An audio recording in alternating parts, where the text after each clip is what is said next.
As the hitting intensifies, it's 1-0 Montreal. On a power play for another 50 seconds. Richards trying to scoot in there alone. Halak way out of the net. It pinballs to the crease. Score! Mike Richards!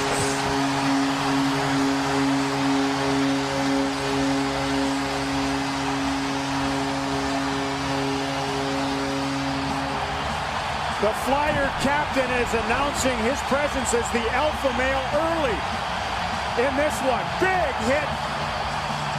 Sets up that cranker from Coburn, the defenseman, joining the attack. They win a puck deep in their own zone. Hammerleck and the goaltender Halak collide. Oh, did they ever. And it's a tap in for Richards.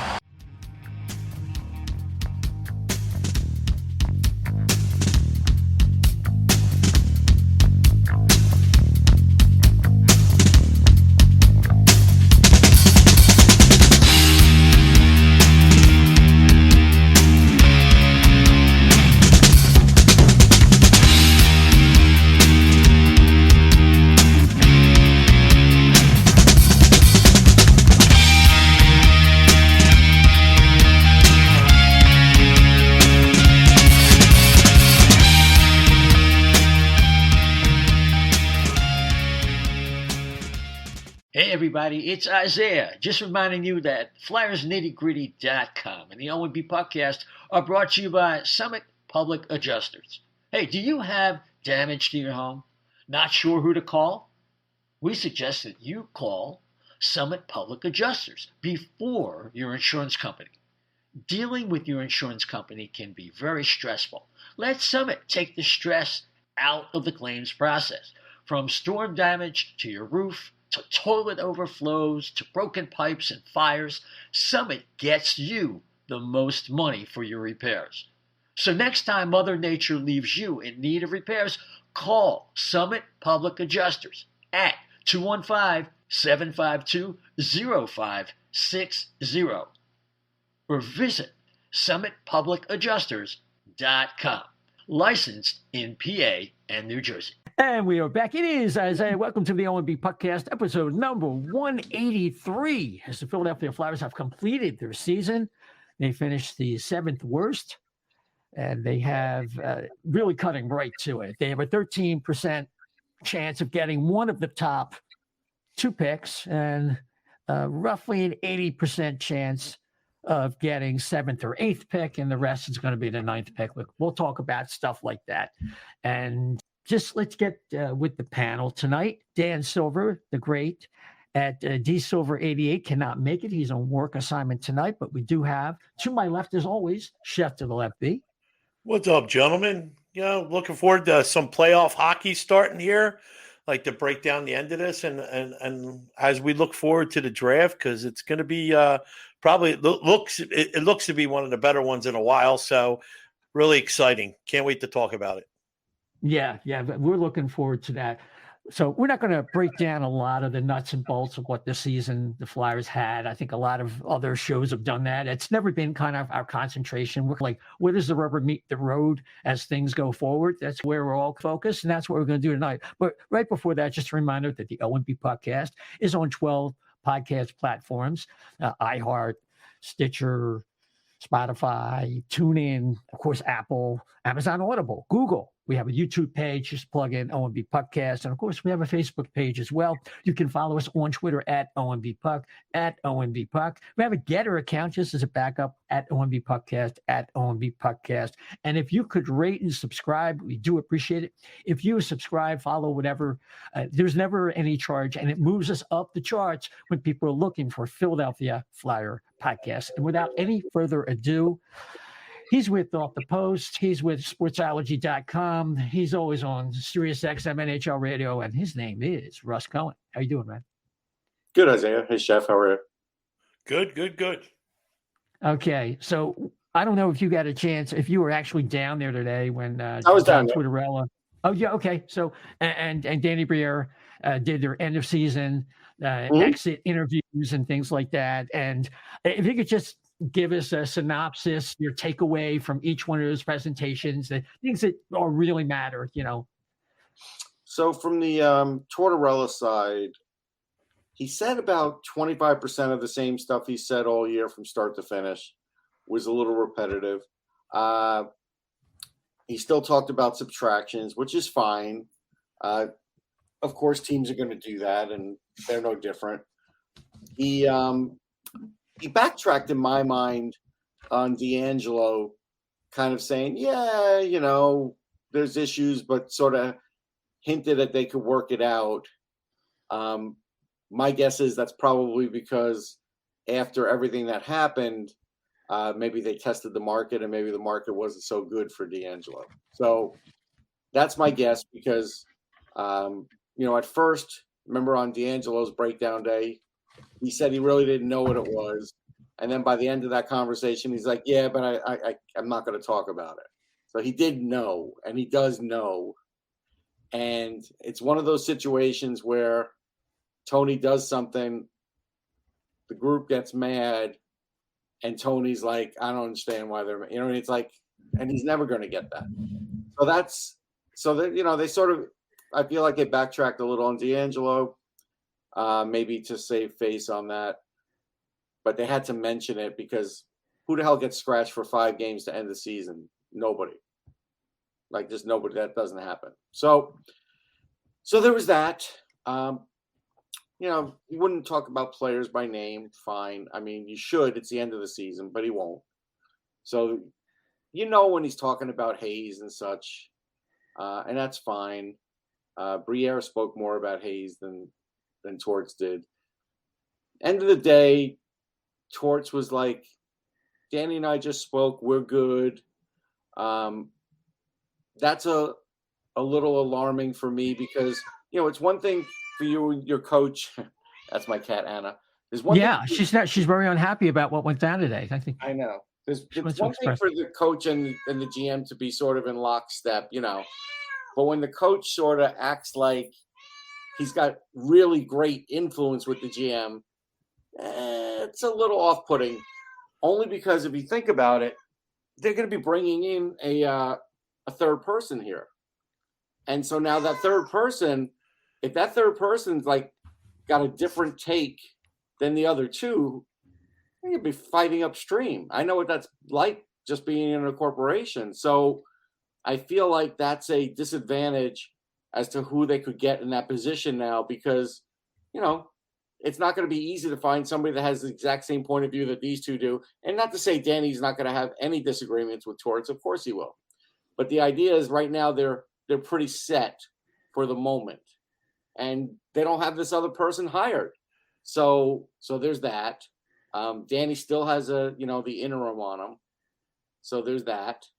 You would have thought maybe today they would have taken it off if they were happy with everything he did, but nope, that didn't happen. So I guess they're waiting for the right moment or for somebody's contract to fully run out or something. So that's a little up in the air. As far as, you know, the team, you know, John's, you know, basically telling everybody, hey, you know, we're only at the first step of all of this. And that's fine. That's good to say. But in the back of my mind, and I'm pretty sure in their discussions, they still feel like they could cheat this rebuild and they're going to do it faster than everybody else. There's just little glimpses that I get that sort of makes me think that. But anyhow, so last thing, John sort of defended the medical part of things. Nobody asked the question. He brought it up. And he said, you know, I kind of wish Cam didn't say what he did. And then he said, by the end of the transcript, though, I read it, and, you know, he was saying the right things. A couple things about that. First one is, I was surprised as hell that, A, he hadn't been cleared for anything yet. And maybe today was the first day he's finally cleared. That's never a great sign. B, I was surprised he didn't get the artificial disc surgery like Farabee and Eichel, because getting the old neck fusion, that didn't work out great for a lot of players, especially older players. So that I was surprised that he went with the older procedure there. So we'll really see what Cam's going to be like next year. I am not holding out any like false hopes. I'm going to just be like, you know, let's see how this works out. But I can't count on him to be on the PK next year. Well, okay, let me just a couple different things. I want to back up to something Tortorella said as well, but I want to hone in on what you're talking about with Atkinson. Now, part of the calculation with Atkinson, now I had a fusion of my neck, and it was at a time when the artificial disc for the cervical disc area was still somewhat experimental. Going past that by about 15 years now. I think part of the calculation there is the stage of the career that Cam is at.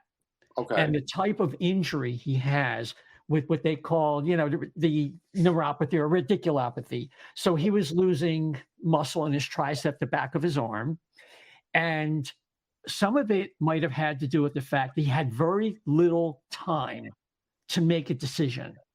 And they had to maybe go with something that was tried and true for a 34-year-old player who might only play for about 2 or 3 more years. I see, but my whole thing would be like, it's my body, my choice. I could pretty much prove that. If I felt like I was rushing into something, I'd have been like, let's slow this train down.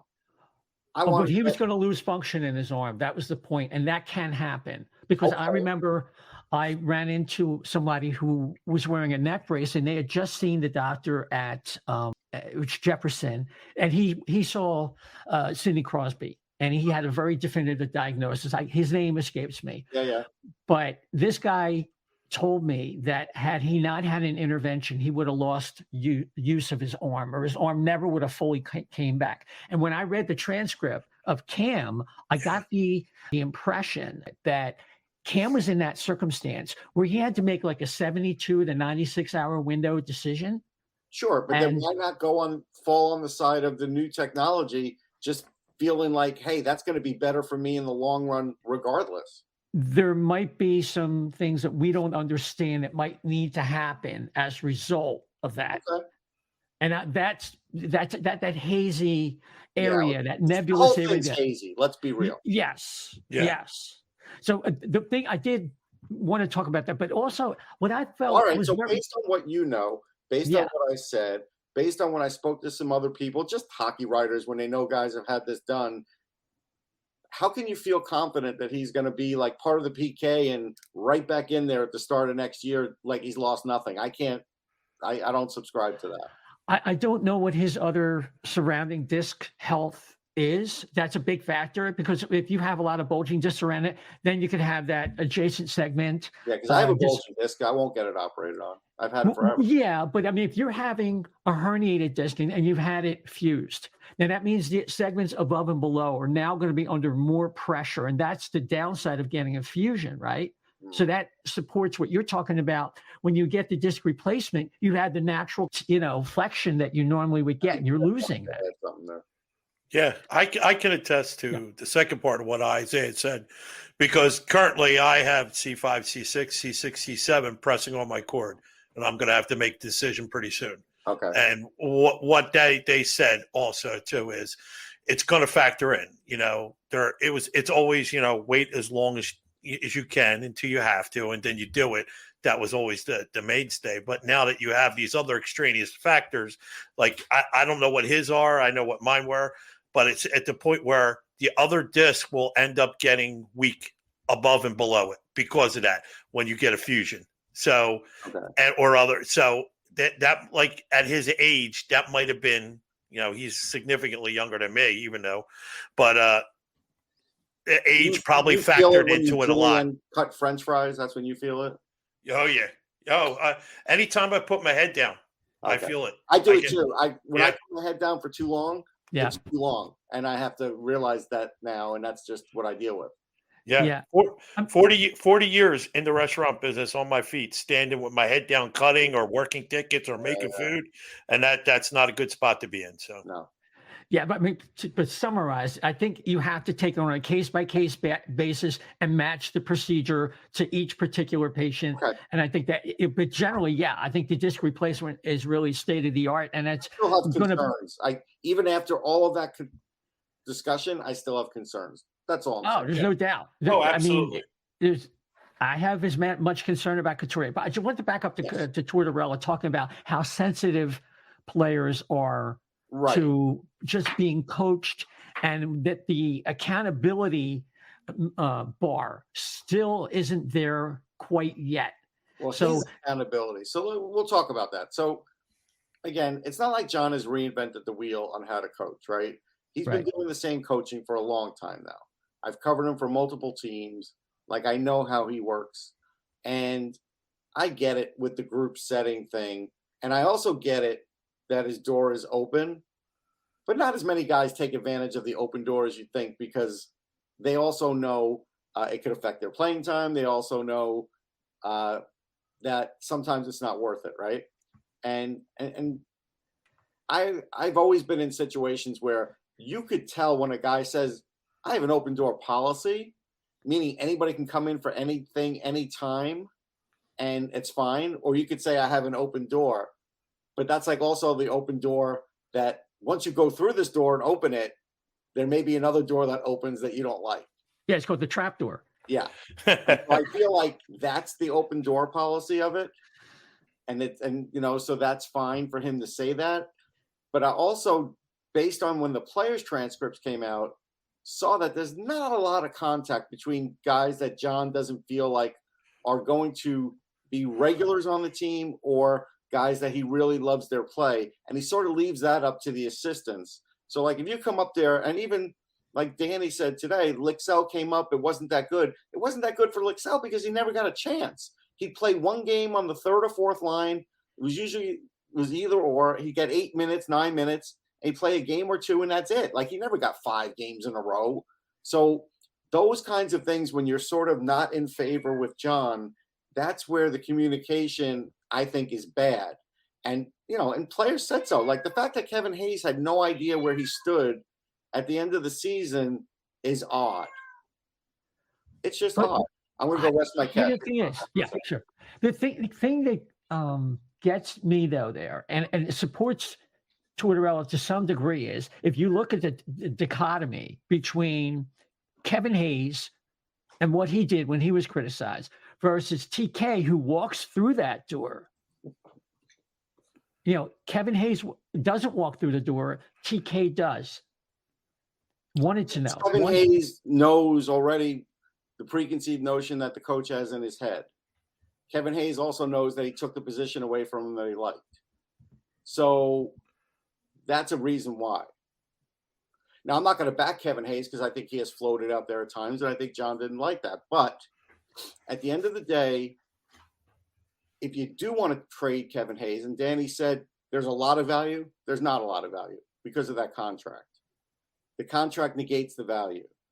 And especially if you're putting him at 3C, if all of a sudden I have to spend $7 million a year for the next 3 years for a 3C, I'm walking away from that unless you're knocking like $2 million off the first 2 years. Oh, well, that's a given now with Russ. I think we all kind of know. But we also have to remember, while we say that, for every time they do that deal, knock it off $2 million, you take that. You knock off $2 million, you'll take D'Angelo.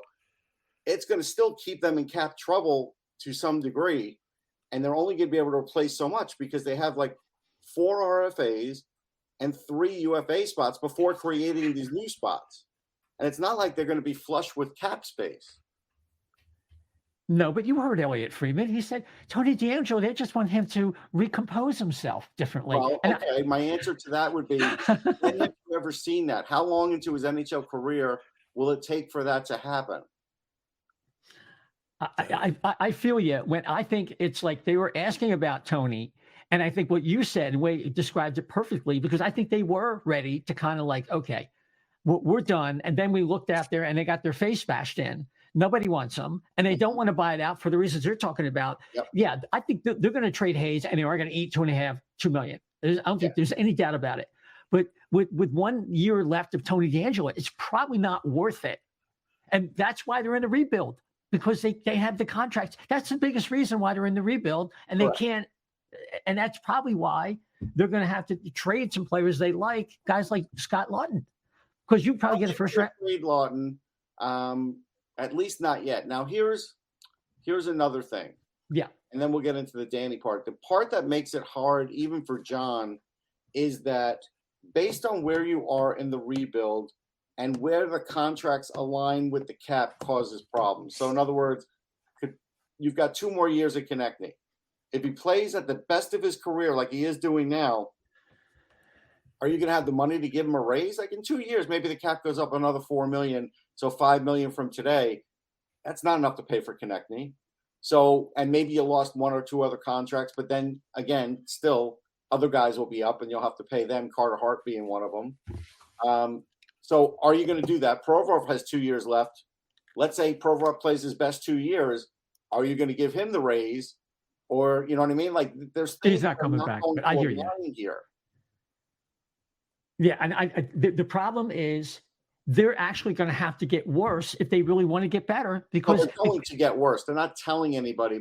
They're basically saying we're at step 1 of this, but they're not telling anybody they're going to get worse, but they are going to get worse. They have to, because if they don't trade some of the guys you're talking about, they'll never be able to get enough swings at the high-end talent they need, right? Correct. So now we get to the Danny part. Yeah, Okay, yeah. No. Go to the Danny part because I want to hear what he says first, and then Right. I'll ask my question after that. So again, we talked about his position. He still doesn't know, but we're pretty sure he's got the job. And I talked about the other position that's still up for grabs and whatever. I particularly asked him if there would be another voice at the draft table. Would they bring anybody else in? He said no. He really likes the staff and likes the way they've drafted. I'll talk about that in a minute. But then also I asked him if they were trying to get more picks into this draft, trade for more picks. He took that as, would we trade the first pick to get multiple picks, which is not what I asked, but it was still interesting to hear the answer. He said he doesn't think that'll happen, and he thinks they'll be picking, probably in the 9th spot, and he's excited about that. That's fine. So at least Flyer fans know they're not trading that pick. That's fine. We get that. I knew that beforehand. I was kind of finding out what he would do about the second, or even get, more thirds, whatever. So maybe you can get the second. He didn't talk about that. So I don't hold a lot of hope out for that. And as far as this administration, again, we don't really have to go any further than Cole Caulfield. For years, and as much as I like Cutter Gauthier, and I really like him, do I think he will be more useful than David Jiricek? I don't know about that. Again, David Jiricek's already in the NHL. Now, Caulfield maybe could have, Gauthier could have played this year if it worked out, but he went back to school. That's fine. It's better for him to do that. But Jiricek's probably a little ahead in his position than Gauthier is for his. Now, when Danny said he was dominant, that's to a degree. 37 points in 32 games is very good.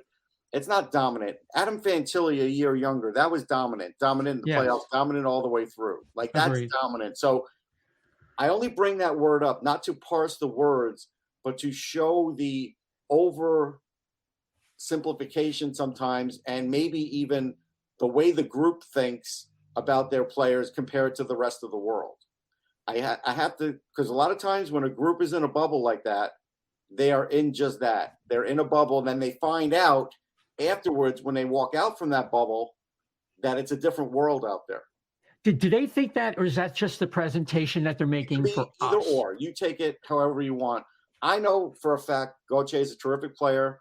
I still think he's going to be a left wing, but if he's a center, great. If not, hey, I think he's a second line player. Maybe there's a chance he gets to be a top line player. I do know this, though. I know David Jiricek's going to be a top pairing defenseman. He's almost that now. Yeah. And so that you kind of, have to weigh out which you think would be better for the Flyers, because if you had Jiricek, you wouldn't worry about losing Provorov, right? Like you wouldn't, especially on a rebuilding team. So anyhow, but that's down the road. You got Gauthier, so you got a goal scorer. That's fine. I do like the player. But as far as not having an extra voice at the draft table, correct me if I'm wrong, Danny Briere was brought in as an extra voice to start at the draft table a couple of years ago.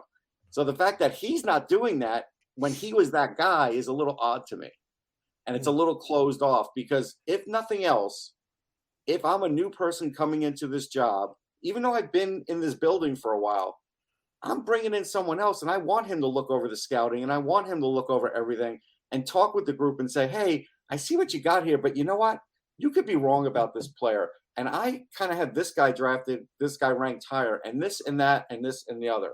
This draft is too important to just rely on the work that the guys that you had, that the last GM hired, that maybe has already made some mistakes, continue forward without any scrutiny at all. To me, that's not smart. Chef, you go ahead. Then I want to address the president of Hockey Ops, Briere, that whole dynamic, because I think there's just something Russ really wants to dig in there. Oh, yeah. I also, too, because this pertains to the draft. Okay. And, we're talking about all the positioning and stuff like that. And you mentioned that if they stay anywhere between 7 and 9, they think they're content about that. Okay. I'm going to ask you a 2-part question here. But by some miracle, they get 1 or 2. Do you think that changes their position in the draft, changes their thinking? They can rebuild even faster. Or if they're ending up at 7, 8, or 9. Now, is there a chance? Because I've heard other people mention it too, and it popped into my head. Would they be willing to get rid of, let's say, a Provorov, a Carter Hart, or a TK in a package deal in order to get up to number 2 or 3? Do you think that any of those are possible? Okay. I don't think it's possible to get anywhere higher than 4. I think that's impossible no matter who you offer up to these clubs. So that's one thing. I think if they got Bedard, it probably would change their thinking, but they wouldn't say it publicly, but they would say it privately. Again, Bedard would really have to work on his defense, which could cut down on his offense in his first year because he has not had to play that kind of defense that John Tortorella asks. So that's one thing. If they got anybody else, and Fantilli included, who I'm 99% sure is going back as well. His brother rooms with him, and this is part of his original plan. So I think he's sticking to his original plan. So even if they got Fantilli, I don't think it would change the course of what they're doing. I don't. And I don't think they could trade up any higher than if they're at 9, they can get to 7, maybe 6. Okay. And they'll pay through the nose. There's trades. Those trades just simply don't happen like in the top 10. Anymore. It happened. I talked about it like in 2003. Andrew Ladd, there was that trade where Carolina traded up with Columbus. There was also in the Bouwmeester draft, in order for Florida to get the Bouwmeester pick, they traded up with Columbus and put that pick. But that's pre-cap, though. The cap. Yeah, that's what makes it so tough. It's all pre-cap.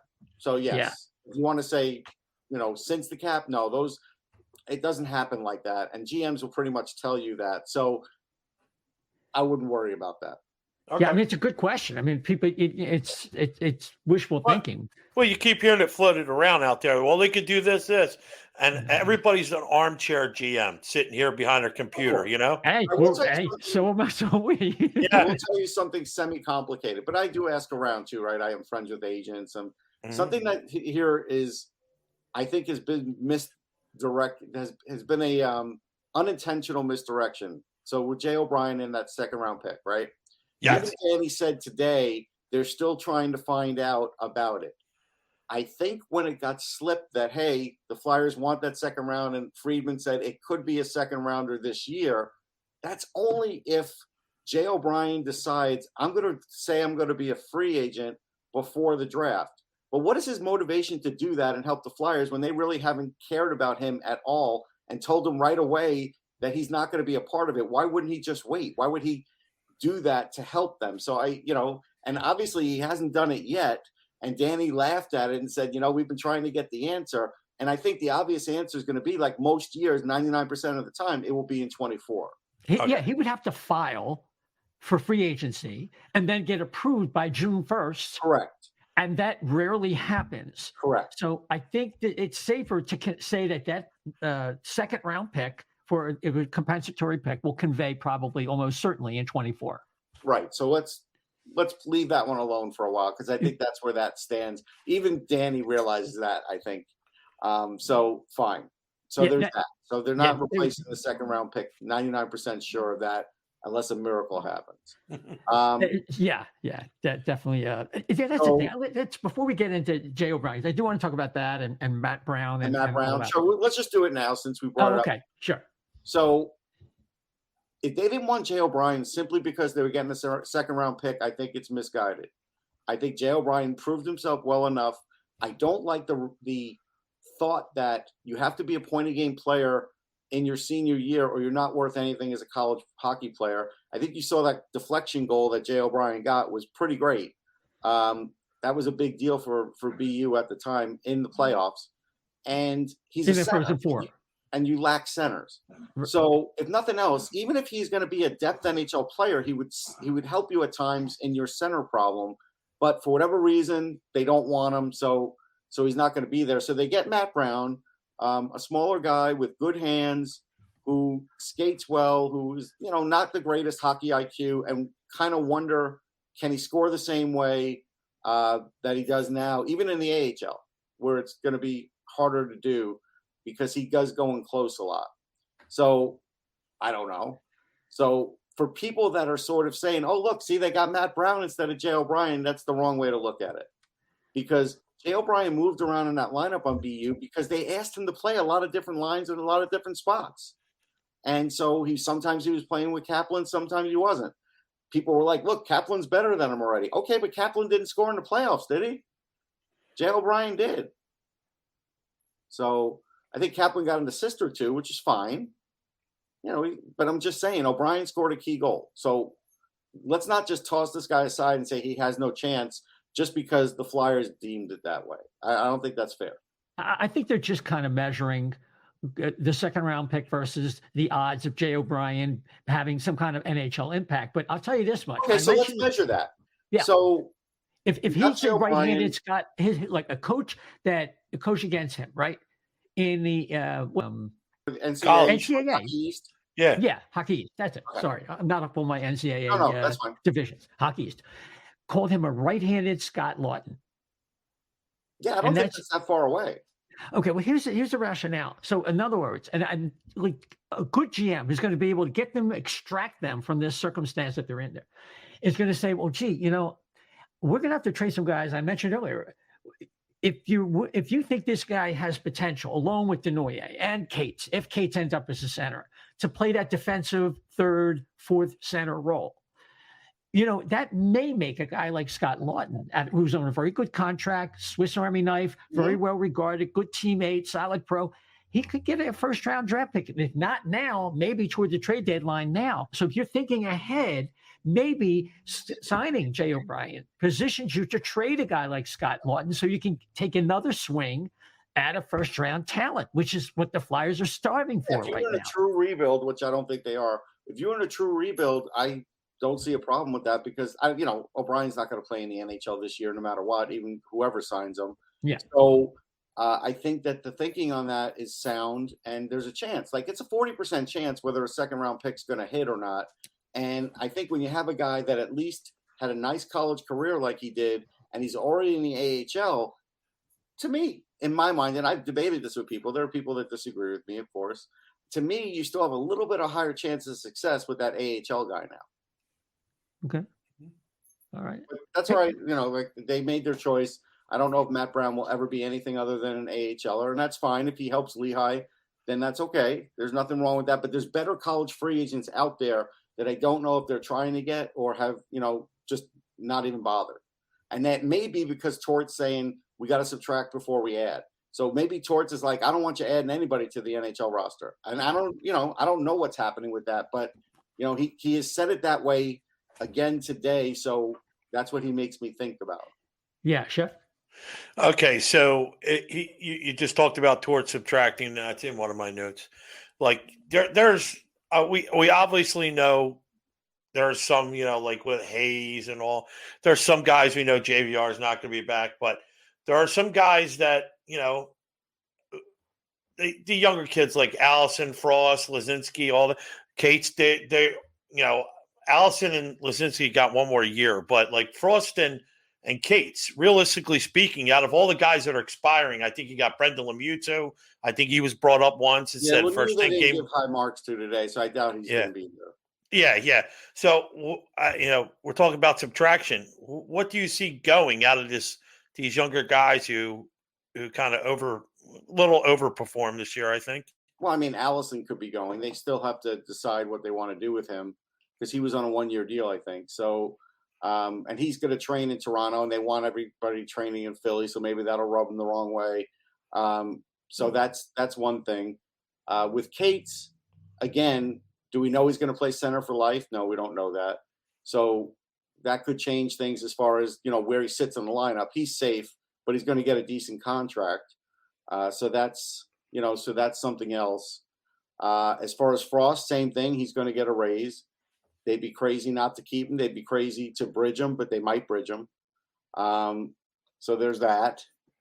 And so who's going to be out? Well, obviously Braun's out.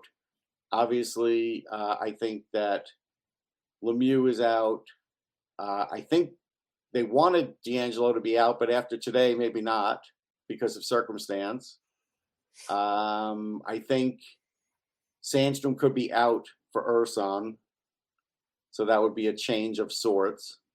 What else?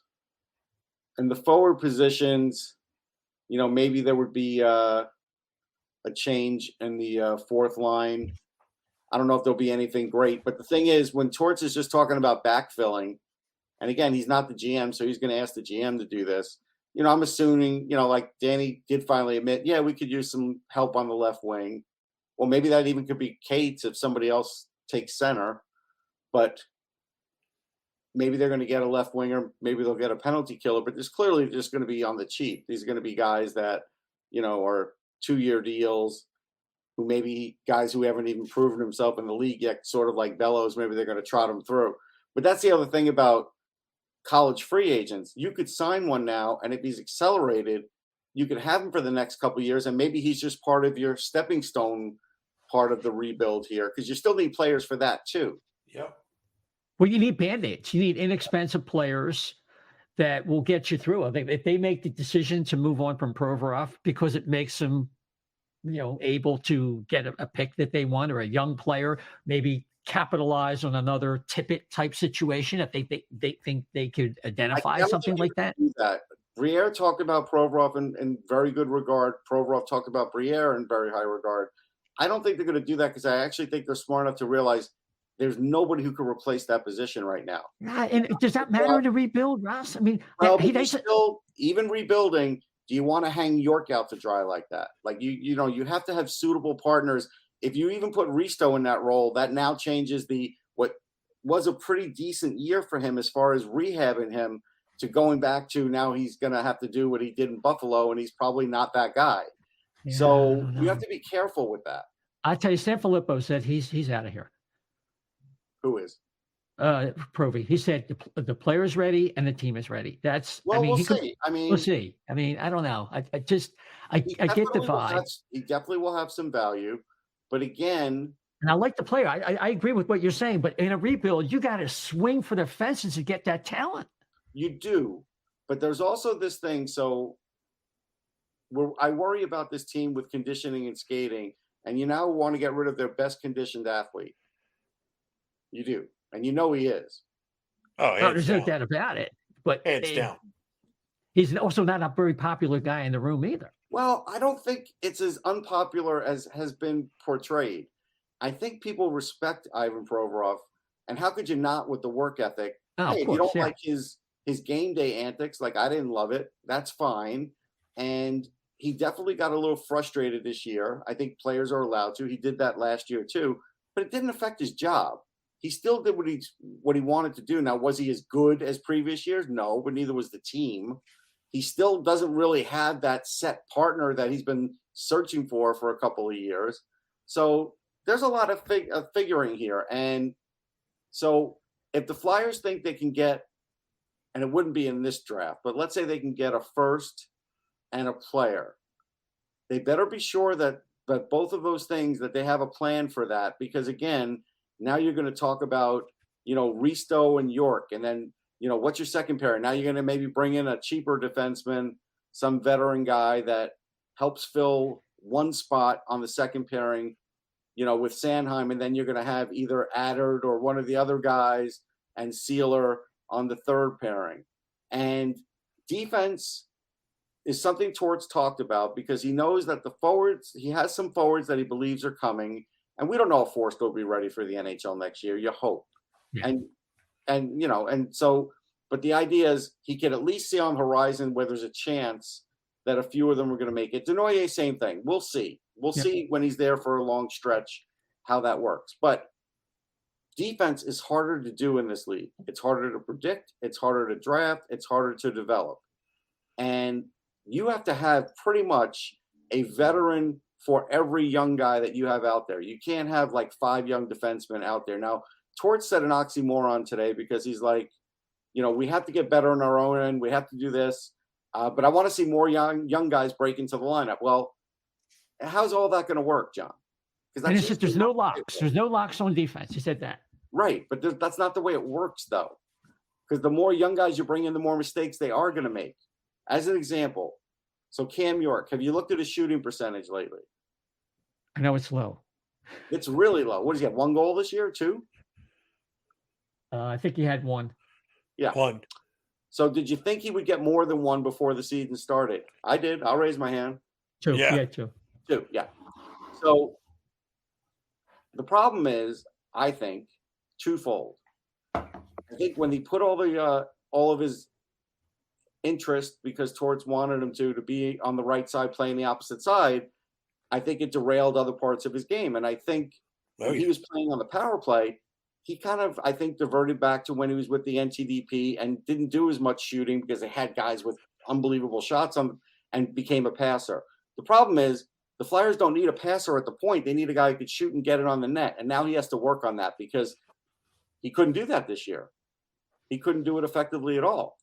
So now that's something else that he has to work on in his game. While some of it has gotten better, some of it has gotten worse. Agreed?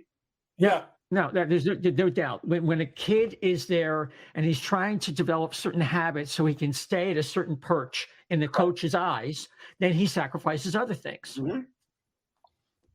So that's what I'm saying. And even Travis Sanheim, I'm calling him a veteran. He's a veteran on paper. He didn't have a good year. Oh, it's horrible. It was horrible. Offensively, he is a shell of what I thought he might be in the NHL. And so, I don't know where that's going to go, but that's what I'm saying. You can't – the blue line – if your blue line is askew, even if you have good goaltending, you're still never getting anywhere in this league. You can look at all the teams in the league, and most of them that are good have a solid top 4. And if they don't have a solid top 4, it's at least a really good top 3.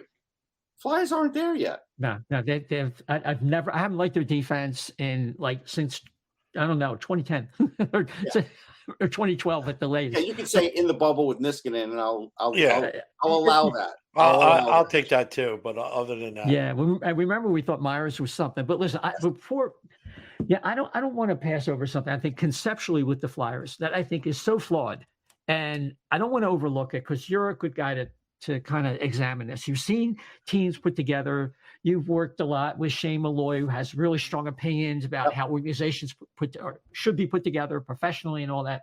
Mm-hmm. How the heck in the world can you have a situation where the non-hockey side is in love with Danny Briere? I'll just say it's Val Camillo, right? And maybe Dan Hilferty just kind of went along with that because he's got a different concentration. Right. And Torts is cozying up with Briere up in the press box, trying to more or less curry favor to have influence about personnel. And they have this big chasm at the president of hockey ops position.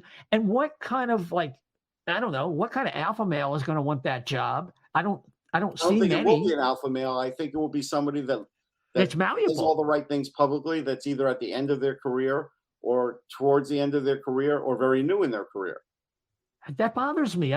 You should have the hockey operations guy, and he should hire not only his GM, but his coach. Yeah. And that's how a rebuild works. That's what they did over in Montreal. Mm-hmm. What was it? It was Gordon, right? Gordon, and Kent, right? And they went with Marty St. Louis. Everybody was kind of new except for Gordon, but still, I mean, there's a logical organizational structure, and the Flyers don't have it because why? Again, a non-hockey person decided we like Danny, and we told Danny to do A, B, and C to get into hockey ops. If anything, Danny should be on the hockey ops. He should be the president of hockey ops. At least he has some experience with the Maine Mariners, and he can be an excellent liaison and public face and a good communicator for the public. But the problem is, it's like anything else. Now that he's driven this Corvette on a buy and try situation for a couple of weeks, he likes it. So why would he do it now? It's dysfunctional. That's what I say. What about you? I agree. But you know what I mean? Like when he first got the job, he said he would consider those other things. The guy I saw today likes what he's doing. You notice the name change? Daniel Briere? Yeah, you knew that was coming. We're all going to call him Danny, and I think he's not going to be able to stop that. So that's okay. Yeah. Here's something else I disagree with philosophically. Yeah. So a philosophical, and I have to look. Okay, I had to look at the hockey score. That's tough. Philosophical disagreement here, and I ran this by just to see if I was the only one, and I'm not. So Danny said the players will dictate how long the rebuild will go. Marcus Hayes was trying to get an answer because he's right. Fans do kind of want a timeline if they're going to buy into something like this. As an example, Steve Yzerman said, hey, at least 5 years. We're in year 5 this year coming up, right? This year coming up to year 5. Right. They're more or less on schedule. Flyers fans there is no schedule. Danny won't give them a time. There is no timeline. But he said the players will dictate it. I vehemently disagree with that, simply because if you're waiting for the players to dictate that, if you don't have the right high-end players to begin with, you'll be in this rebuild for 10 years like the Sabres. And they're finally good now, or 11 years. So that's the problem with that. You need the personnel, the front office personnel, the evaluators to get that right. Not the players. You don't wait on the players. You don't keep waiting on the players. Like as good a year as Owen Tippett has had, like I told you, his shooting percentage is still legit awful. There were games where he's getting 20, 25 minutes a game. So yes, he was scoring some goals, and that's all well and good. But when your team is good, you're only going to want him to play 18 minutes a game. So how many goals will he score when he plays 18 minutes? At the shooting percentage he's at now, not 26 or 27. That's I think I hear. I think he's going to be. He got a little more confident. Got a little bit better. Like the last. I know it was garbage time, but he had a lot more confidence. I'm not trying to take that away, but I'm trying to say you have to tighten things up there. You have to, and this is with the whole team. The team shooting percentage is lousy, and I don't know. Are they going to hire a better shooting coach? Are they going to hire separate ones? Are they going to leave the guy up to the guys to do it? Are they going to suggest it? I don't see any evidence of it. So there has to be things like that to help these players improve. The players just aren't going to magically improve just what you do on a day-to-day basis. It has to be more than that. And sometimes you don't have the right players, like they said, and you have to identify the right ones to have, the right ones to draft, the right ones that look like what you're looking for. And to be honest, if I asked Danny Briere today, what kind of players are you looking for in the draft? Like what traits? I don't even think he knows. I don't even think he knows because I don't think he's even had time to think about that. So he's just going to trust Brent. Now he'll have a better, closer answer to that maybe towards the draft. I don't think he knows that now. And the problem with now is there's playoffs going on and there's still an under 18 to run. So you still have important tournaments going on where, hey, I'm a new GM. I could really affect this. Maybe I should hire 3 or 4 more scouts. Maybe I should broaden but they're not going to do that. So why act like this is a car that doesn't need fixing? Yeah, I hear you. No, it makes sense. We're just going to have to trust. And again, we're in our 10th year of ineptitude where the Flyers have fallen below a certain kind of par that they established over a 50-year period. And since 2012, I mean, that's my measuring stick as a fan who's been with them that entire interval. Then it's hard to throw your trust in people that aren't either picking the right personnel to fill these executive positions, or they're not following a process that seems to have a logical progression to it. The process they followed is, we want to be hard to play against. We're going to give effort all the time. Okay, that did happen most of the year. So I give them credit. They were able to do that.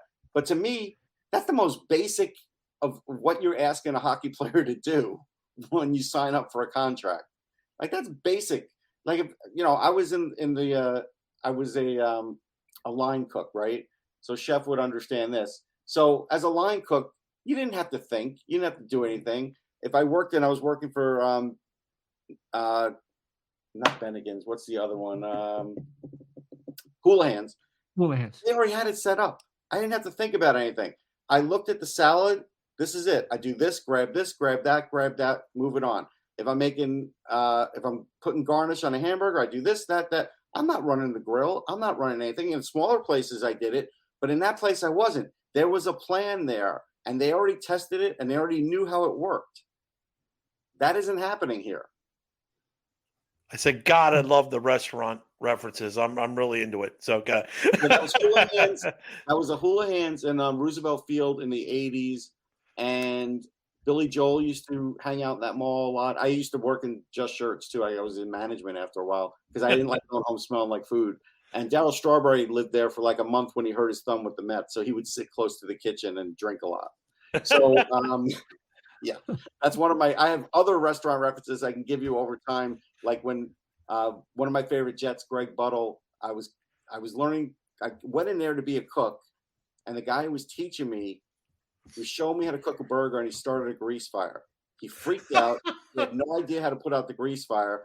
I looked over on the shelf. I saw a bunch of salt. I put it out with the salt and saved the place from burning down. Like 40 years later, Greg Buttle's on like Twitter, and I mentioned the restaurant and his place, and he goes, "Oh, you work there?" And I said, "I saved it from burning down." And I told him, I tweeted it. I was on Facebook, actually. I put the message up there, and he goes, "Hey, thanks for saving my place." So even for the short time I was in it, I did a lot. That's on the inside with Russ Cohen. Yeah. Restaurant stories you got to listen to. It was Penn State great, right? So I recognize the name back in the day. Yeah. Hey, speaking of names, we're not going to stay around here. Justin Braun retired. I'm sure you had the opportunity to interact with him, and he seems like one of those great hockey guys. Do anything you want, play anywhere you want.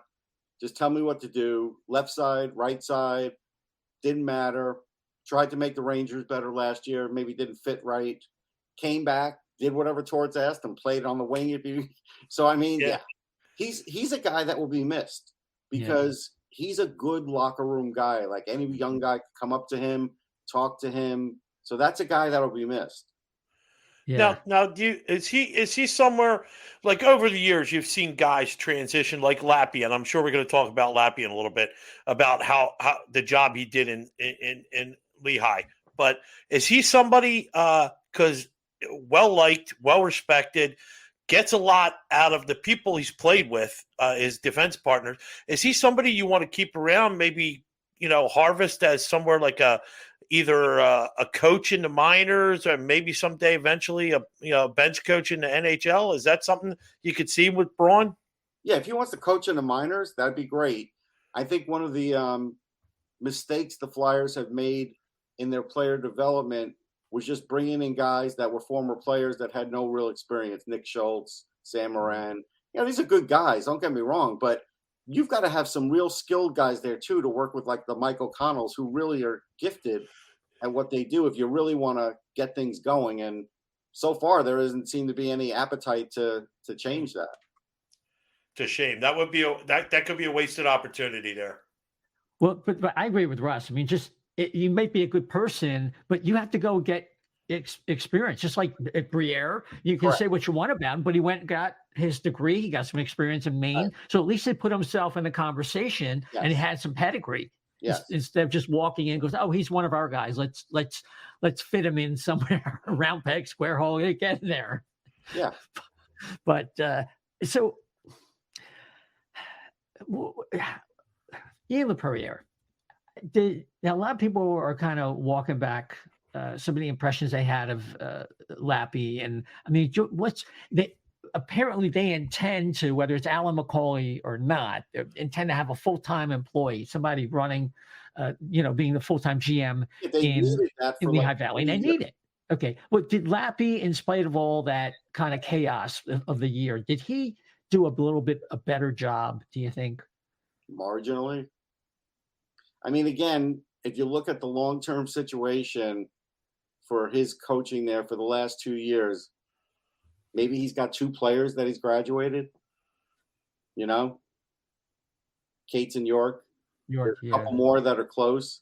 No offense, but I need more than that. The Flyers need more than that.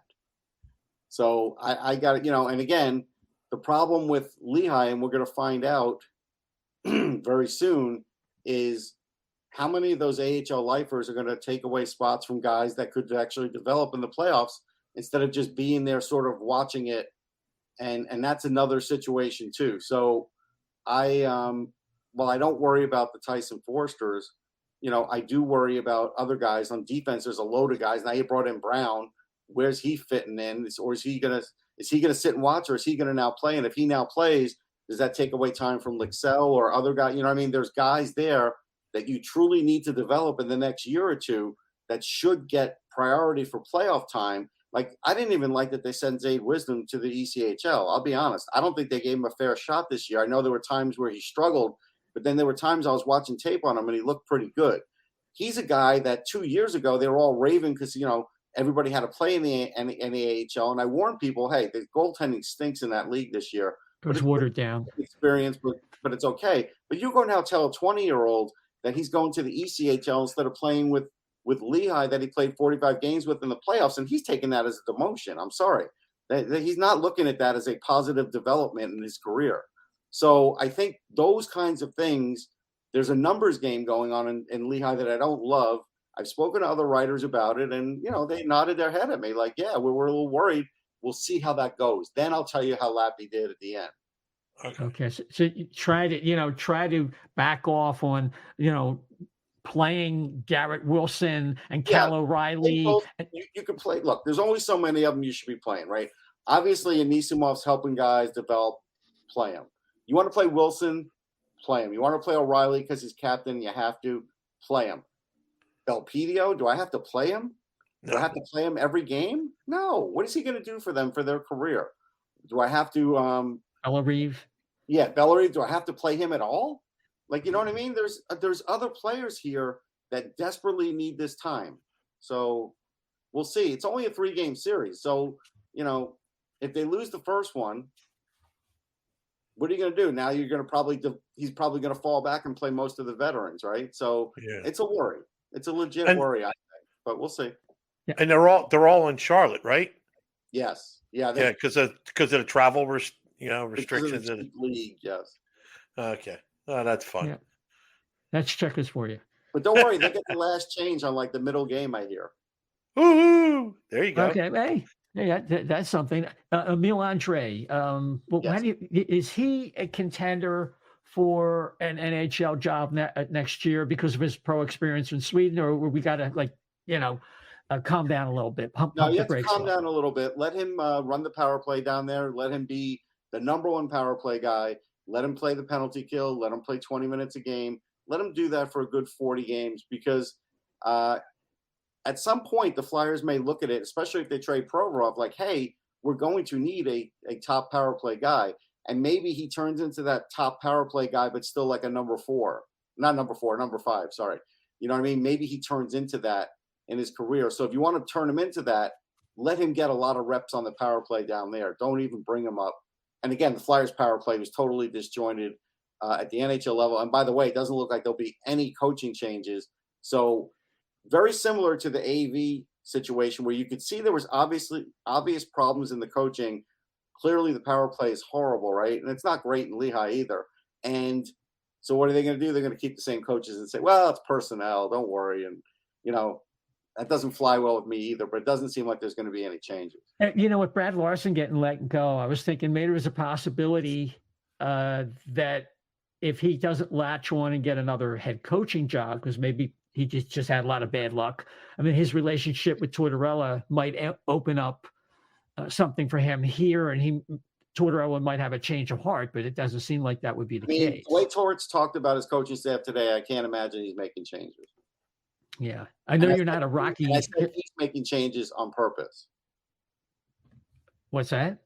I said the way he's talked about his coaching staff today, I can't imagine that he is making changes. And okay, gotcha. On purpose, because remember, after a while, AV couldn't deal with his coaches anymore. Like he didn't have the power.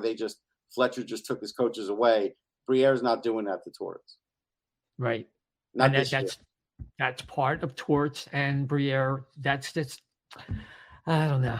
Well, I'm a little uncomfortable. I don't want to end this on a negative note because, look, the bottom line, if they accomplished anything this season, they woke up to some kind of reality, and all changes, positive changes, begin with accepting your circumstances and seeing things for what they are. Yes. So that is a positive. It's just how are you going to apply what you know, and how you're going to execute on a certain strategy, and that remains to be seen. And I think the president of hockey ops, if you want a clue, and you can say if you agree or disagree here, if you want a clue to whether the Flyers are on the right track or not, I think that hire is significant.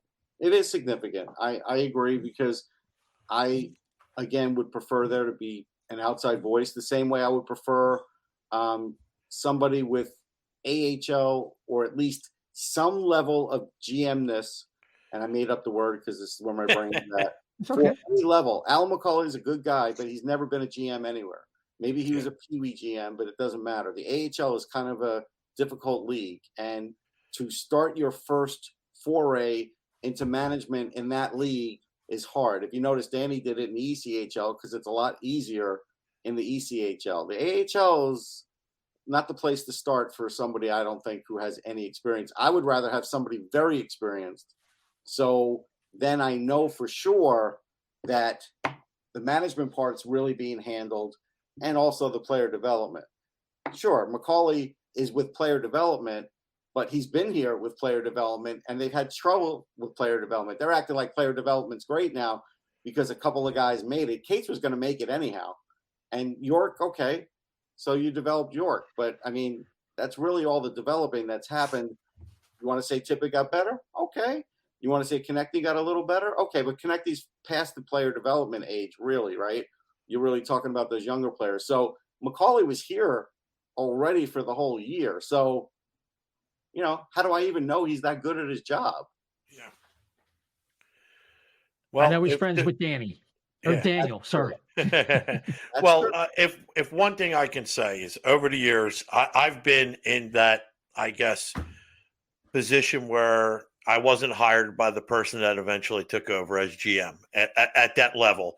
Right. And a couple places it worked out, and you know, I ended up getting a lot better at my craft. It wasn't that. It was like, hey, look, guys, you know, we got a new GM coming in. You know, it's stayed to the sous chefs and the warriors underneath too. That it's, you know, he's got a different style. We all got to respect that and see what we can do. And sometimes, only one time it didn't work out for me, but I'll say, just based on my experiences, I do believe it can work out. I think it is a very important hire, and I think we might be overthinking that Torts and Daniel Briere will not can't get along with the next person who has a job, or won't respect that person because they want to do their own thing. No, I didn't say that. I just said it'll be harder for that next person if he is a different kind of thinker for them to get things done. That's what I said. Yeah. Okay. Yeah. It's a awkward position. But before we go, Russ, here's the thing about GMs though. So there was a hotel GM who one took over, and I definitely was great under him. The next one took over, and the first thing he mentioned was, you got to get rid of your beard. You're only allowed a mustache. And I didn't have the beard that I have now. It was just a little goatee. And I was like, why? And so we fought about that for like a month. And my whole feeling was, it wasn't so much that I couldn't get rid of it and wouldn't shave it. It was more or less that was the first thing he noticed about me, instead of noticing my good work. And so that was the stance I took. And that does go into coaching and how you communicate with players and how you communicate with people. Because if you say the right thing to Chef, he's going to do everything you want him to do. But if you say the wrong thing right off the bat, and that's the first thing he says to you, and you're thinking in the back of your mind, oh, it's going to be like this, right? Yep. You get absolutely. That first impression in these cases are very, very, very, very important. I can't stress that enough. It's all going to be, you know, they don't have to be the best of friends. It's just, there has to be a mutual respect there. And if you're gunning for the same thing, that was just a guy trying to show, all right, look, he came in there, guns a-blazing, I'm the boss, you're going to do this, and that's it. I don't care about anything else. I just want to, He ended up losing me. I ended up leaving. Yeah, it happens, yeah. And I was the best thing that place had, but I left because he was like, that was like a focus of his, and I was like, you're an idiot. It's a jagoff. Yeah. That's the cleaned up version of you ever watch Glenn Ross on TBS and you stupid freaking grunt. Like amazing how that movie is. It's like the Honeymooners. It never leaves that one room, and that's kind of acting and dialogue. There was so much dialogue in there. I don't know who wrote it, but these guys are geniuses. David Mamet. Write that much dialogue. Oh, he's amazing. He's absolutely amazing. Great. One of my favorite movies. So, okay, we know about Fantilli, Bedard, Mishkov, Carlson. Okay, but 7, 8, and 9, just if maybe float about 4 or 5 names. I know you have a list, and you can get that at sportsology.com. Yeah, you have your top 45 version 3. Yep. I don't know why mine's not coming up. Mine's up. Just give the people. Oh, okay, well, Russ, you want to run through it? Yeah. So let's say they're at 7. Mm-hmm. If they're at 7, the first guy you're going to look for is Michkov falling. Would they take Michkov at 7? My answer is no. I don't think they're willing to take the risk. Even though he's a tremendous player, could be a franchise player, I don't think they take the risk. So we move on from Michkov. And there's nobody who I've spoken to that feels like the Flyers are the team that would do it. Most people feel like, hey, it's a team that's going to have 2 draft picks in the first round that will do it. So that's one thing. So Zach Benson probably gone. Will Smith could be gone. I like Dalibor Dvorsky a lot. I like Oliver Moore a lot. I like Quentin Musty a lot. So I would say there's 4 guys there. Smith is a definite center. Dvorsky looks like he's a definite center. Moore plays both, although he is really good at faceoffs at center. Most likely a center, but does play both.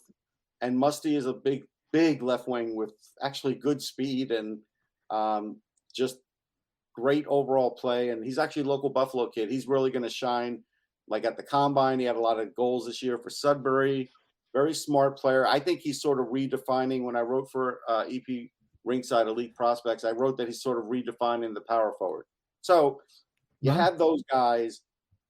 I think those are the guys they should be choosing from. At least that's what I think today. It's not my final, so we'll see. By the way, I was very surprised NHL.com, not NHL.com, Central Scouting did their final already without the playoffs being done and without the other tournament. Yeah, that's strange. Doesn't make sense, but they did. So anyhow, just wanted to throw that out there. But so Dvorsky is an interesting one because he's got great defensive instincts, even though this one guy, this fan from AIK was fighting me on Twitter about it. He goes, "What row do you sit in?" And I'm like, you know what? This is the 21st century, dude. I watch games on video. I have all kinds of video at my disposal, full games. I have shifts. I have all kinds of sequences thanks to a place called Instat. So I had to pat him down a little bit. But Dvorsky has a pro body already. And the question is, will that great shot also be a part of that and making him a complete player? That's the part we don't know. But he's a good player to risk it on. Right now he's with AIK. He's scoring at an okay rate, but he's playing up in age. I understand he's been beat defensively a bunch of times there. But when he plays against his age group, he's really good defensively and he's physical. Oliver Moore has elite speed. He's probably the best skater in this draft. Goal scorer and playmaker. He can do both. I think he's decent defensively. I don't have anything bad to say about Oliver Moore. He's a tremendous prospect and has done really, really well. Musty, I talked about too. And Will Smith is an interesting one because some people think he's not great defensively. I don't think that's the case. I think because he's got the puck a lot, I think it's kind of like the Erik Karlsson syndrome where he's actually one of those guys that just looks to get the puck. So if he stick checks you to get the puck or tries to steal it to get the puck, that's his defense. I don't think you're going to get more than that. But really good speed. He's also kind of like got a little Panarin in him, not for anything offensively, for the fact that for maybe like a period or a period and a half, I say, I don't know if Smith's having a good game. I mark that down. All of a sudden goal, all of a sudden assist. And he's done that at least the 4 or 5 times I've seen him live this year. So he's one of these guys that maybe is in the weeds or maybe he just needs something to kind of get his game rolling. And it seems to get rolling every game. And when it does, he scores a lot of points, man. And so, again, I think the Flyers could use any of these guys for different reasons. And I know everybody's focused on the center, so I gave you like 3 potential centers there. Okay. So, yeah, I know Dan doesn't like Will Smith. I don't know if it's his skating or the way he disappeared, like you were saying, and all of a sudden. But again, how many points did he have? Let's see. And again, I've watched him a lot live. I mean, I don't want to say Dan, should watch him live before he says it. I just want to say that there's a feeling that when you watch one of these guys and you do see that not much is happening, and then you sense that all of a sudden, it's like, you got 107 points in 53 games, 42 goals. So, I mean, it's hard not to like that. But what I would say is this, how I'm going to bring this to wrestling.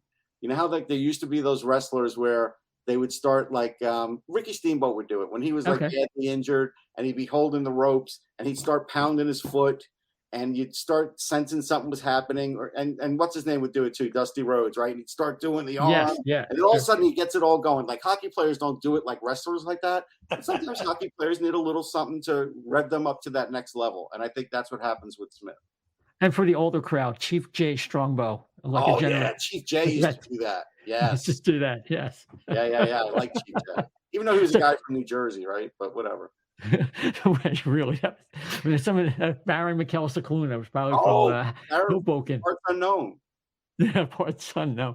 Quentin Musty sounds like a Matthew Boldy kind of guy. Barry McAllister-Cluna was from the Isle of Malta. Yes. Yeah. He wasn't a parts unknown guy, but I love Barry McAllister-Cluna. I did. Yeah. I know who you're, Rashke. Well, maybe he. Baron von Raschke. Baron von Raschke. He with the claw hold. And... Yeah. I remember we would get early with Cablevision on Long Island. We would, what you would call pay-per-views now, the best of the house shows when they really promoted them all week. Those would show up on cable just as part of your regular cable at the beginning. So we would get like that Saturday night, Friday night, Sunday afternoon at either Nassau Coliseum or MSG. And Raschke and Bruno had some great matches, man. Against Bruno Sammartino, terrific. Yeah. And it's funny because when I was young, I used to say a lot going on at the Spectrum. I saw who was it? Bob Backlund and the Sheik. Yeah, They had the title match down there. That was a great one. I think. And then, and then also I spent my summers in Wildwood. So down there, they had a lot of wrestling off at the Boardwalk place there, and that was awesome. Like $20. I was working a restaurant down there. $20. I only went to the Spectrum once for wrestling because I've been in this area now 25 years, but I mainly went to sporting events and eventually was covering. And so, but I did see Hogan Flair when they were kind of trading off on that one tour, and so Hogan did win here in Philly. So that was kind of cool. But yeah, that was the one where it was finally they actually were able to wrestle each other for the one time really in their whole career. Oh yeah, it was awesome. It was great. Yeah. So, all right, Russ, we're going to leave it there. When you didn't give your ultimate Stanley Cup final predictions on Off the Post Radio. You gave your series predictions. Is that right? Okay. So yeah, you got to check that out. And what else can people check out with what you're doing right now? Yeah, so tomorrow I'll be on Sirius XM with Mick Kern at 12:15-ish. It's always, 12:15, 12:18, whatever. And we'll be talking about the playoffs, I'm sure. And if I miss something, I'll blame you guys. So you'll get a shout out. So we'll be doing that. I'll also, although I'm going on vacation at the end of the week, we do have an Off the Post that'll come out Sunday around 10 a.m. That's really good. We have Ted Starkey on that one. That's good. We talk a lot of Capitals, Islanders, and Peter Laviolette talk. But we also talk about the coaching carousel, which became a really good, bigger conversation. I did throw some names into there that maybe aren't out there currently for some different teams like Columbus and such. So we did that. Always at sportsology.com. Like you said, I have the new rankings up there. I'll probably do a few draft articles. Full Press, I've been doing a draft profile now every week. So Full Press Hockey and also Elite Prospects, EP Ringside. I just did like 3 in a row, like Musty and Lucas Dragovic and somebody else who I'm not thinking about right this second. Jason Shogamy, who actually is a high school player. So catch those and, Locked On Flyers. Right. Locked On Flyers with Rachel. Locked On Flyers as well. Yeah. So Locked On Flyers, we just posted one today. Tomorrow's we'll do a lot like we did here and kind of go over what happened at the media session. And then we have a few other things planned. We'll have some theme shows as we head into the summer. A lot of draft coverage, though. I mean, I will have a lot. It won't just be, hey, who we picking at 9? Like, I've been talking about guys who could be second, third, fourth rounders in great depth. So that we'll keep that going, too. Excellent. Russ, thanks so much for taking the time tonight. Hey, thanks, guys. I appreciate it. Yeah, thanks, Russ. You take care. See ya. So, yeah, Russ has always got good information. There are a lot of little points and things I wanted to get to tonight, but you know how it is, Chef. There's just so much, especially with Briere and Tortorella saying what they did today. And I guess the last thing, 2 things, and then we'll call it a night. I did want to just briefly touch on some of the biggest quotes that came out of the exit interviews that I thought we didn't get a chance to get to tonight, and to get your reaction. I kind of felt bad for JVR. I mean, he was all geared up to go and play somewhere else. And in a normal circumstance, a normal GM situation, he would have been traded for whatever. And he was all geared up for that. And he said he wasn't able to get that opportunity. And it was one of the more disappointing things that he had just gone through in his whole career. Yeah, I mean, considering like Braun, he was a professional. He's a consummate professional. That's all you ever heard of in the locker room.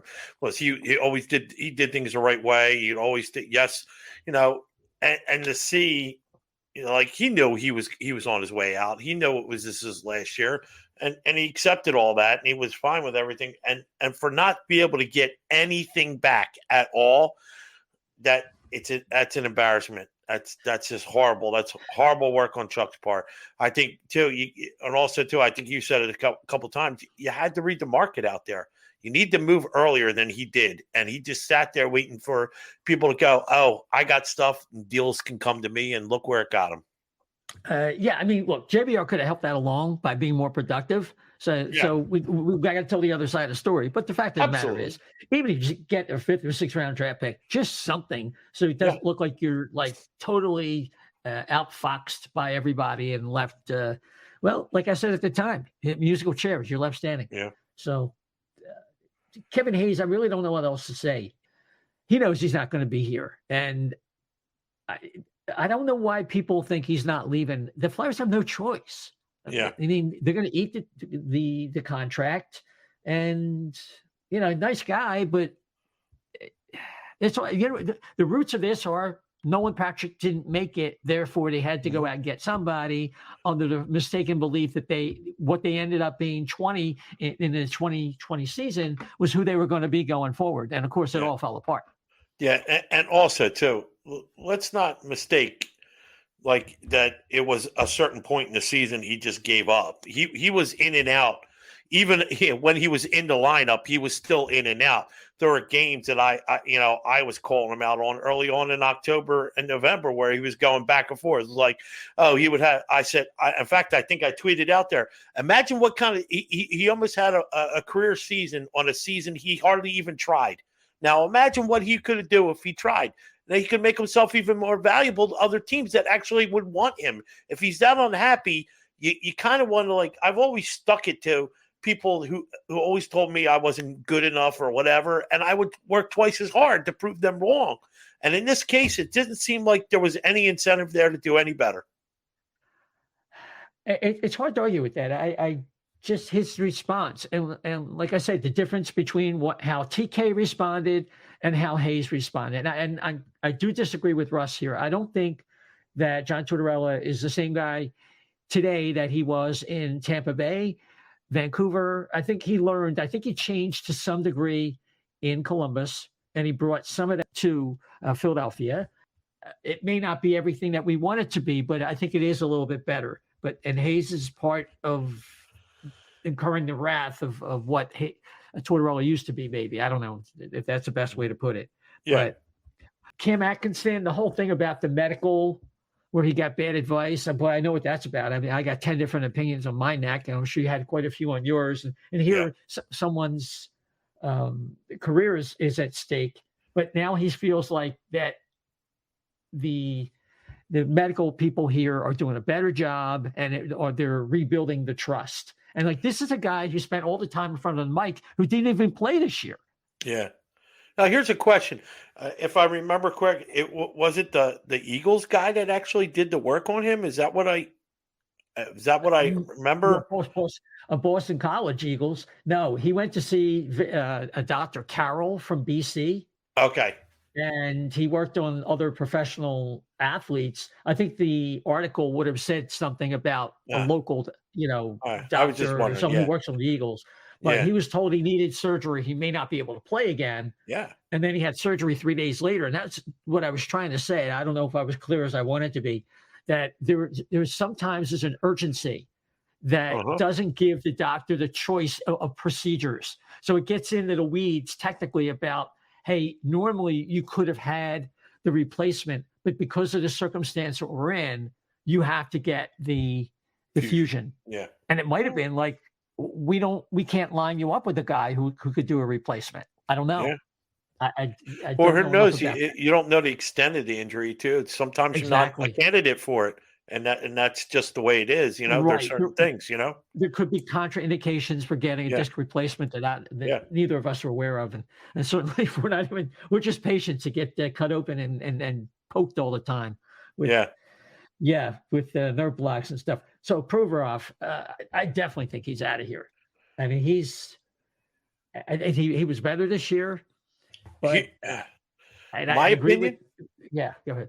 My opinion is I think that he might not be out of here right away.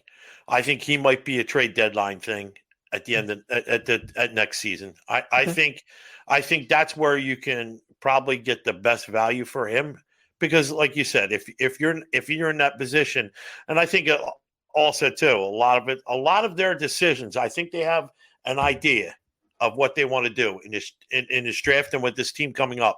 And a lot of it's going to depend on where they pick. And if they pick 1 or 2, it's a different story. If they pick 7, 8, or 9, it's going to be a different story too. And I think that in that version of the universe that you're talking about, I think that he could go as next year as a midseason, just because, like Russ said, it's going to be hard.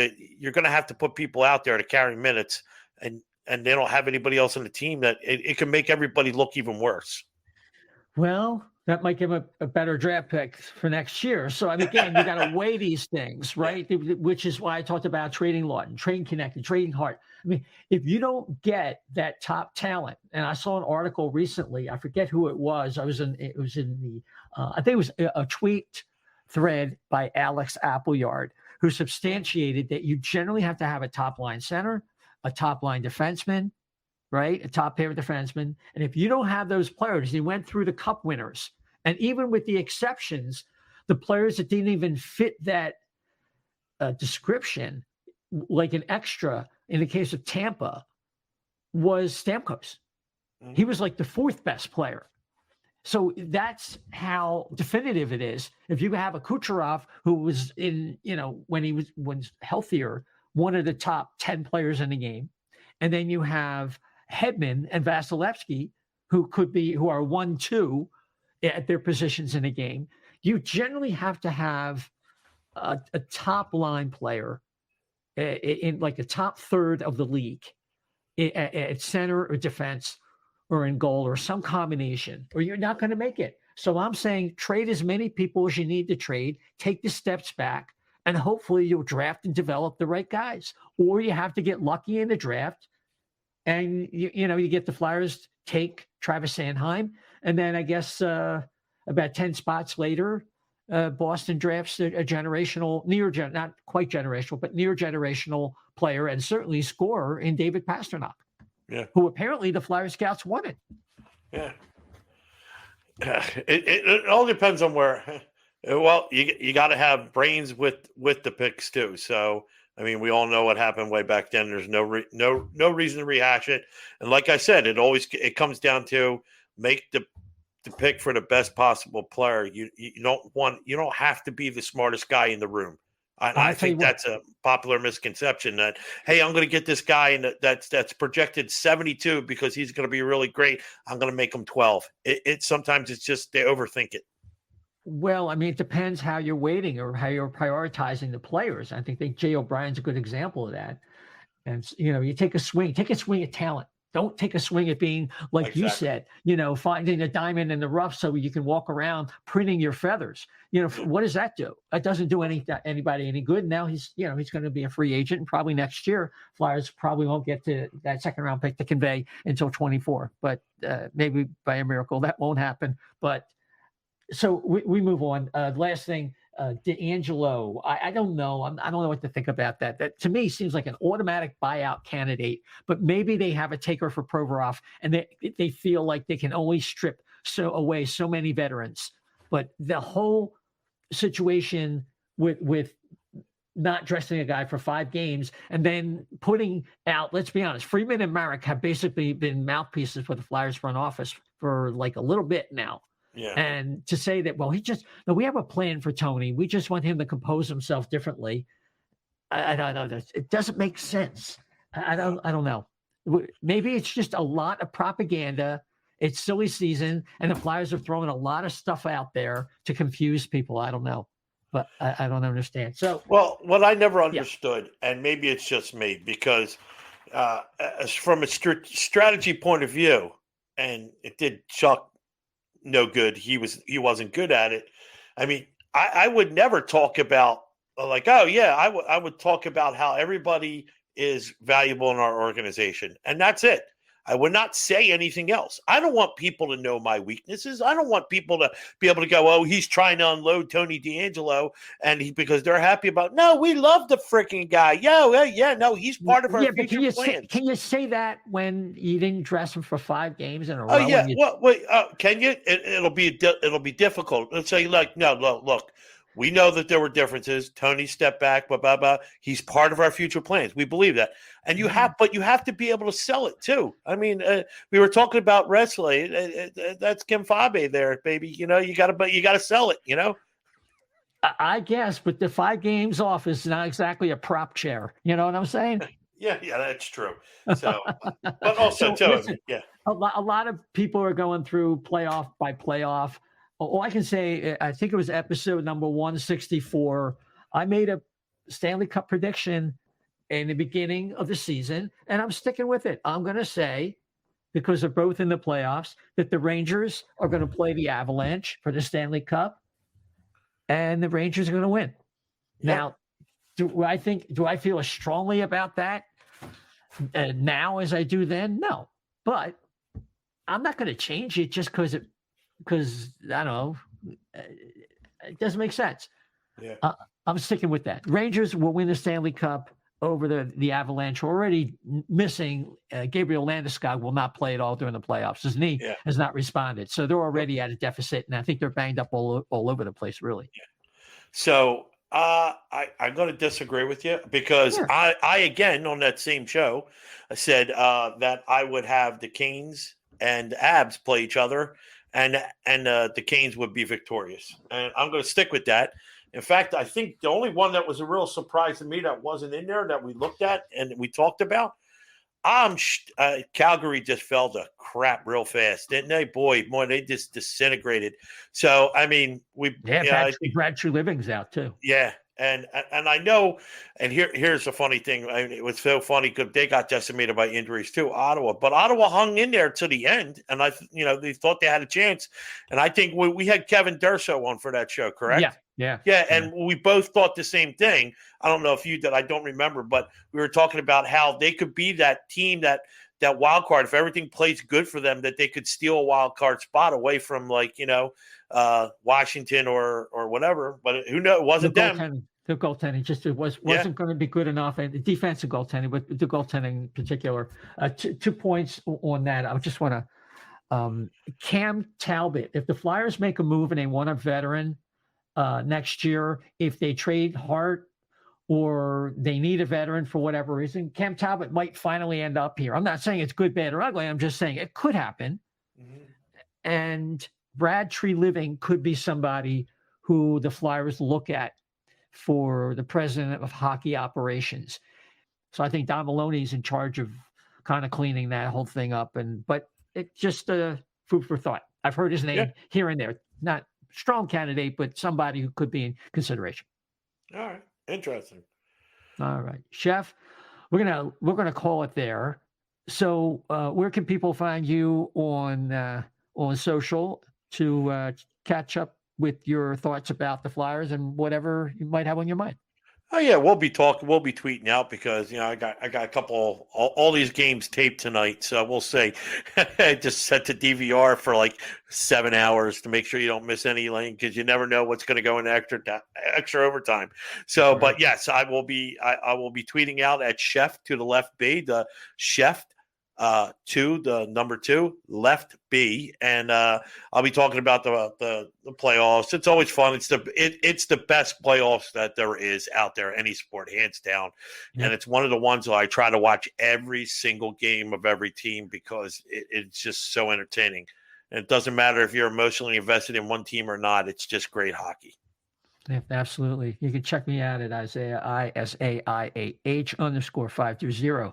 Isaiah, don't forget the _520. And of course, you can follow the O&B Puckcast at O&B Puck, at O&B Puck on Twitter, at O&B Puckcast on Getter. And listen, the O&B studios are relocating within the Tampa area for the second time in 6 months. It's hectic. And if I sound a little bit off my game tonight, I have to confess I am a little bit. So we're going to come back probably within a couple of weeks after the move is complete. But if the Flyers make news, if they hire a president of hockey ops and all that, I might be out on the street, homeless, in between houses.